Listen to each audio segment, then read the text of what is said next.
Okay? So we have different ways of looking at functions and relationships. A flow chart is something you do from grade 8 already. Okay, where you take an x value, put it in, get something out. Input values, output values. If you put 1 in, 2 times 1 is 2 plus 1 is 3. You get 3 out. 2 times 2, 2 times 2 is 4 plus 1 is 5.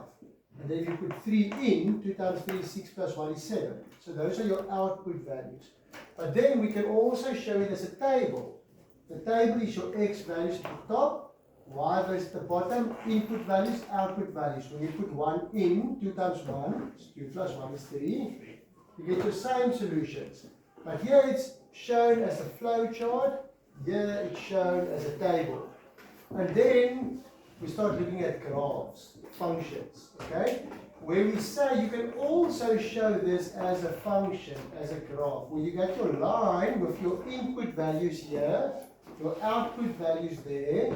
When you put 1 in to the graph, the function, what are you going to get out?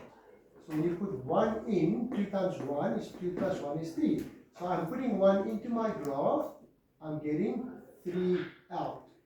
So there's my output value, there's my input. So when I'm going to put 2 in, what am I going to get out?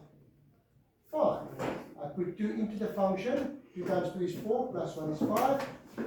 So this is what we are aiming towards, is how to sketch a graph from an equation. Okay.